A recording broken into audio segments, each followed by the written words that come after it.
Bonjour. Dans cette atmosphère sombre où nous nous trouvons actuellement, on a vu des déclarations cruciales, que ce soit au niveau des médias de l'entité israélienne ou même de l'intérieur du secteur de Gaza.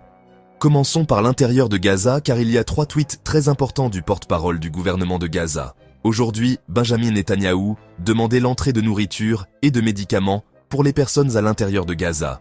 Les 20 à 22 restants qui sont là depuis environ 22 mois. Benjamin Netanyahou et l'entité israélienne n'ont pas pu supporter la vidéo qui est sortie. Pourquoi?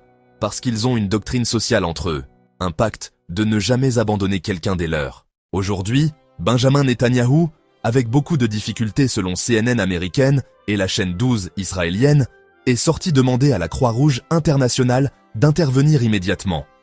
Dans une réponse rapide du gouvernement de Gaza, on a annoncé que nous répondrons et coopérerons excellemment avec la Croix-Rouge pour faire entrer l'aide, mais à condition qu'il y ait des couloirs sûrs pour faire entrer la nourriture, les médicaments, l'eau pour notre peuple et la population dans Gaza.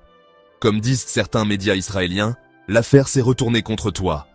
Tu exploitais la question de l'aide, mais soudain, elle constitue maintenant une pression internationale sur toi. Regardez les manifestations qui ont lieu hier. Et hier, d'autres manifestations avec plus de 60 000 personnes après la vidéo Savitar qui est sortie. Tous les anciens chefs d'état-major de l'armée israélienne, Herzi Halevi, Gadi Eisenkot, et même les vice-chefs d'état-major comme Gideon Sa'ar ou Yair Golan. Vous avez tous les anciens ministres de la Défense, tous les anciens chefs d'état-major, tous les chefs des services de renseignement, tous les chefs du Mossad, même ceux qui étaient assis là avant que Netanyahou ne se retourne contre eux. Selon les médias israéliens, notamment le journal Haaretz, l'opération Glaive de fer a échoué. Tous demandent maintenant à Benjamin Netanyahou d'arrêter immédiatement. Tous ces gens ont basé leur déclaration sur quoi? Une seule chose, la vidéo de 3 minutes sortie de l'intérieur de Gaza. Sur Telegram, quelqu'un disait que le gouvernement de Gaza avait cette vidéo depuis environ 2 mois.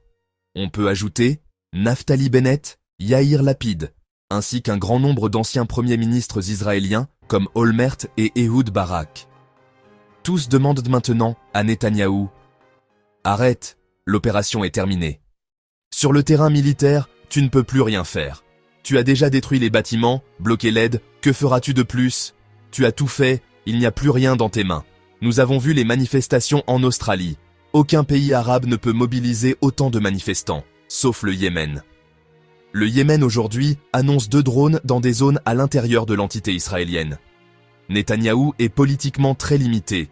Il ne peut plus élargir les opérations militaires car il manque de soldats à cause des problèmes de conscription et de réservistes fatigués après 22 mois continus. Tout a commencé avec un seul regard. Celui d'un homme épuisé, enfermé, brisé. Et pourtant, digne, Avitar David. Un regard qui n'a pas seulement bouleversé sa famille. Il a fissuré la machine de guerre. Il a fracturé le mur de la propagande. Il a réveillé un peuple.